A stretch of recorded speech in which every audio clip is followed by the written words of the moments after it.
আসসালামু আলাইকুম। শুভ সকাল। সবাইকে স্বাগত জানাচ্ছি আমার দেশ আজকের লিড নিউজে। সঙ্গে আছি তাহমিনা তাসির। আমাদের আজকের লিড নিউজের শিরোনাম, বাড়তি খরচের চাপ, মধ্যবিত্তের নাভিশ্বাস। নিউজটি লিখেছেন এম আব্দুল্লাহ। চলুন দর্শক জেনে নেওয়া যাক লিড নিউজটির বিস্তারিত। জ্বালানি তেলের দাম বাড়ল 2 দফায়। লিটারে বাড়তি গুনতে হচ্ছে 25 টাকা পর্যন্ত। রান্নার কাজে ব্যবহৃত এলপিজি সিলিন্ডার ও অটো গ্যাসের দামও বাড়ানো হয়েছে উচ্চ হারে। মাসিক 1 সিলিন্ডারে চলা পরিবারে এ খাতে ব্যয় বেড়েছে 600 টাকা।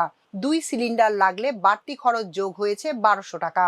জ্বালানি তেলের দাম বৃদ্ধির প্রভাবে পরিবহন খরচ বেড়েছে অন্তত 10%। ঘর থেকে বের হলেই আগের চেয়ে বেশি ভাড়া গুনতে হচ্ছে। বর্ধিত পরিবহন খরচের প্রভাবে শাকসবজি, মাছ, তরিতরকারি থেকে শুরু করে সব ভোগ্যপণ্যের মূল্য বেড়ে গেছে। উল্লম্ফন ঘটেছে সার্বিক জীবনযাত্রার ব্যয়ে। মূল্যস্ফীতি চলে গেছে অসহনীয় পর্যায়ে। এমন বাস্তবতায় বিদ্যুতের রেকর্ড মূল্যবৃদ্ধি যেন মরার উপর খাড়ার ঘা হয়ে দেখা দিয়েছে। বাজারের আগুনে যেন আরেকবার ঘি ঢালার ব্যবস্থা। সব উৎপাদনই বিদ্যুৎ নির্ভর। মূল্যবৃদ্ধি শুধু বিদ্যুৎ বিল বাড়ায় না, বরং পুরো অর্থনীতিতে বাড়তি ব্যয়ের ঢেউ আছড়ে পড়ে। 15 থেকে 20% পর্যন্ত বিদ্যুতের দাম বাড়ানোর প্রভাবে সকল ভোগ্যপণ্যের দাম আরেক দফা বাড়বে অবধারিতভাবে। তেল, সাবান, ডিটারজেন্ট, টুথপেস্ট থেকে শুরু করে সংসারের এমন কোনো পণ্য নেই যার উপর বিদ্যুতের দাম বৃদ্ধির প্রভাব নেই। কিন্তু এই সময়ের মধ্যে মানুষের আয় তো বাড়েনি। সব মিলিয়ে স্বল্প ও সীমিত আয়ের মানুষ বাড়তি এ খরচের চাপে দিশেহারা। নাভিশ্বাস ওঠার অবস্থা। অর্থনীতিবিদদের মতে বিদ্যুৎ ও জ্বালানির মূল্যবৃদ্ধির প্রভাব বহুমাত্রিক। জ্বালানি ও বিদ্যুতের দাম বাড়লে কৃষি, শিল্প, পরিবহন, বিপণন এবং সেবা খাত সবখানেই ব্যয় বেড়ে যায়। শেষ পর্যন্ত সেই অতিরিক্ত ব্যয় পণ্যের দামের মাধ্যমে ভোক্তার উপর চাপানো হয়।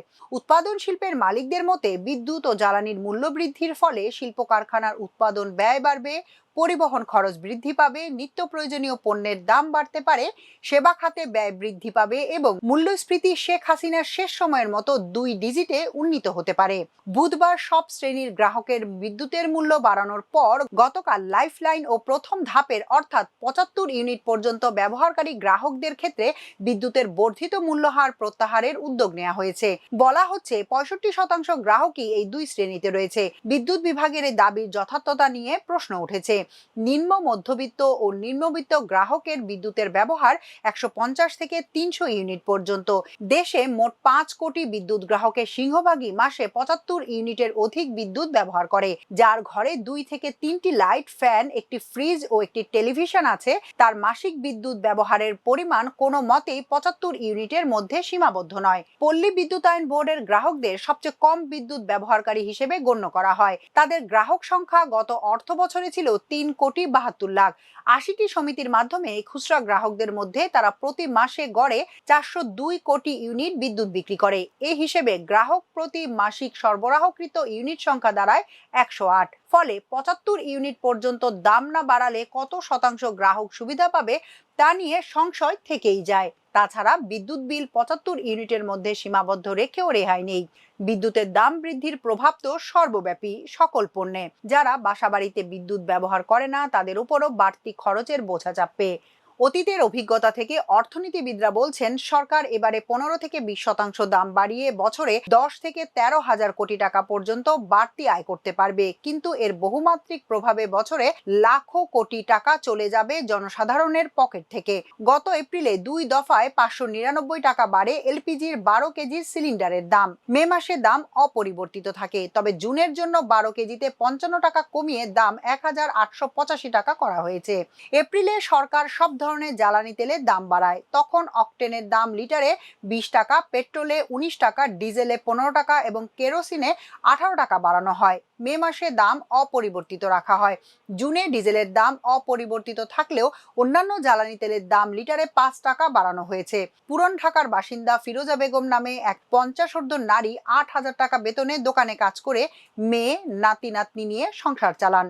তিনি বলেন, বিদ্যুতের দাম বৃদ্ধিতে আমাদের মতো গরিব মানুষের কষ্ট আরো বাড়বে, কারণ সব জিনিসের দাম বেড়ে যাবে। গৃহবধূ আশা খাতুন বলেন, বিদ্যুতের দাম বৃদ্ধির প্রভাব প্রতিটি নাগরিকের উপর পড়বে। বছরের বেশিরভাগ সময় তীব্র গরম বয়ে যায়। বিদ্যুতের দাম বৃদ্ধির ফলে যারা এসি চালাতেন কিংবা ইলেকট্রিক চুলায় রান্না করতেন তাদের বিল বাড়বে। সবচেয়ে বড় কথা, তেল বিদ্যুতের দাম বৃদ্ধির ফলে সব জিনিসের দাম বেড়ে যাচ্ছে। এর ফলে মানুষের জীবনযাত্রার খরচ বেড়ে যাচ্ছে। বিশেষ করে দেশের নিম্ন মধ্যবিত্তদের উপর সবচেয়ে বেশি নেতিবাচক প্রভাব পড়বে। আসন্ন বাজেট নিয়েও মানুষের মধ্যে আছে উদ্বেগ, আতঙ্ক। করজাল বিস্তৃত করার কথা জানান দিচ্ছে এনবিআর। নতুন সরকারের প্রথম বাজেট হওয়ায় মানুষের প্রত্যাশা আছে শঙ্কাও।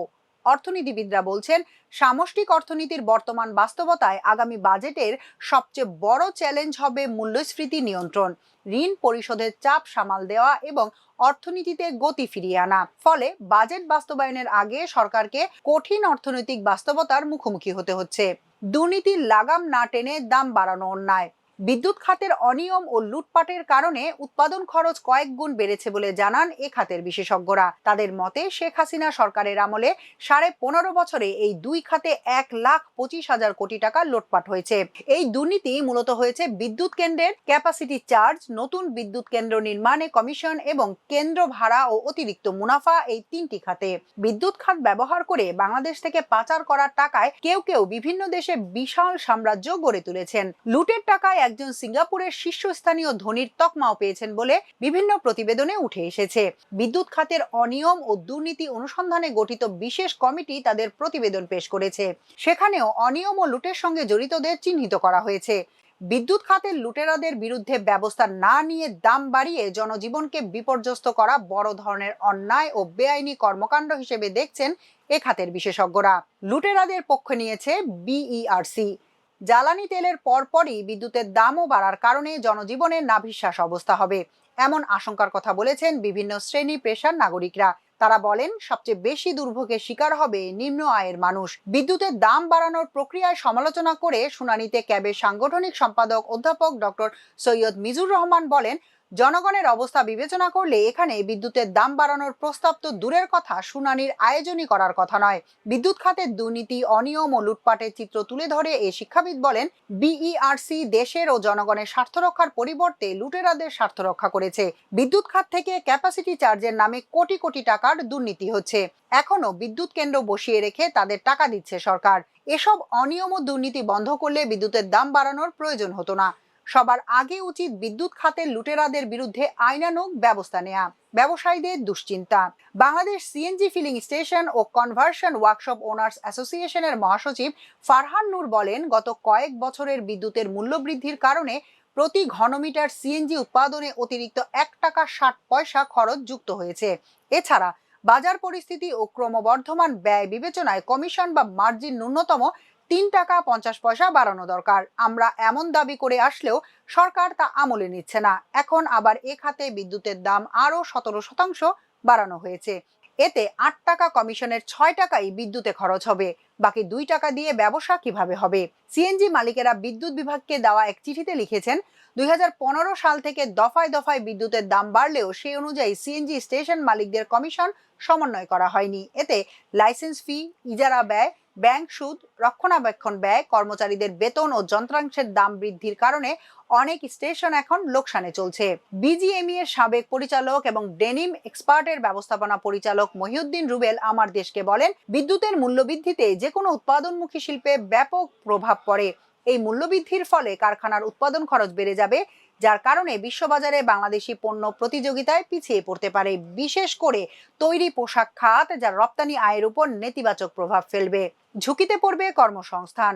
বিদ্যুতের দাম বাড়ানোর সিদ্ধান্ত বহাল থাকলে শিল্প উৎপাদন খরচ আরও বৃদ্ধি পাবে, বিনিয়োগ কমে যাবে এবং দেশের শিল্প প্রতিযোগিতা সক্ষমতা দুর্বল হবে। এর ফলে কর্মসংস্থান ও শিল্প স্থিতিশীলতা ঝুঁকিতে পড়বে, এমন আশঙ্কার কথা জানিয়েছেন বাংলাদেশি স্টিল ম্যানুফ্যাকচারার্স অ্যাসোসিয়েশনের নেতারা। এক বিবৃতিতে সংগঠনটির নেতারা বলেন, বিদ্যুতের দাম বাড়ানোর কারণে শিল্প উৎপাদন ব্যয় মারাত্মকভাবে বেড়ে যাবে। এখনকার মতো এ পর্যন্তই। সবাই ভালো থাকুন, সুস্থ থাকুন আমার দেশের সঙ্গে। চ্যানেলটি ভালো লাগলে সাবস্ক্রাইব করুন। আল্লাহ হাফেজ।